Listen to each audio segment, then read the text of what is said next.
മോൾക്ക് 2 ഹൈദരാബാദി ഫ്രണ്ട്സുണ്ട്. അവർ ഓരോ വെക്കേഷനും അവർ വളരെ ആകാംക്ഷയോടുകൂടി കാത്തിരിക്കും. They drive all the way from Hyderabad to Kayamkulam. അതിന് മെയിൻ പർപ്പസ് അവർ പറയുന്നത് ഇവിടെ വീട്ടിൽ താമസിക്കുക, ഇവിടുത്തെ ഫുഡ് എൻജോയ് ചെയ്യുക. ആ പയ്യന് കുറച്ച് ഹെൽത്ത് ഇഷ്യൂസൊക്കെ ഉള്ള ഒരാളാണ്, കപ്പിൾസാണ്. ബ്ലോട്ടിങ്, റുമാറ്റോയിഡ് ആർത്രൈറ്റിസ്, അങ്ങനെ കുറേ ഇഷ്യൂസ് ഉണ്ട്.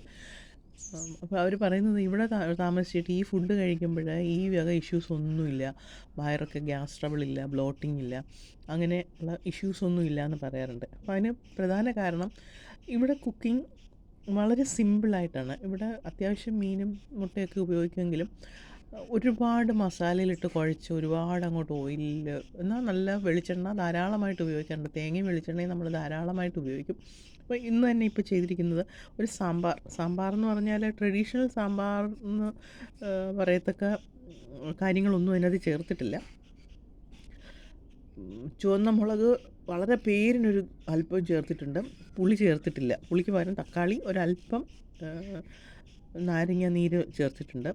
പിന്നെ സാമ്പാർ പരിപ്പല്ല ഉപയോഗിച്ചിരിക്കുന്നത്, ചെറുപയറും കടലപ്പരിപ്പും. അത് രാത്രിയിലെ കുതിർത്ത് വെച്ചിട്ട് രാവിലെ ഉണ്ടാക്കിയിട്ടുള്ളതാണ്. പിന്നെ അധികം കഷ്ണങ്ങളൊന്നും ഇട്ടിട്ടില്ല. മത്തങ്ങയും തക്കാളിയും ഒരു ഉള്ളി, ഈ പരിപ്പുകൾ, പയറും കുതിർത്തത്, ഇത്രയേ ചേർത്തിട്ടുള്ളൂ. പച്ചമുളകാണ് എരിവിന് ആവശ്യമുള്ള പച്ചമുളക്, അധികം എരിവില്ല. പിന്നെ ഒരു തേങ്ങ ചമ്മന്തി ഉണ്ട്, നല്ല ഫ്രഷായിട്ടുള്ള തേങ്ങ ചമ്മന്തി.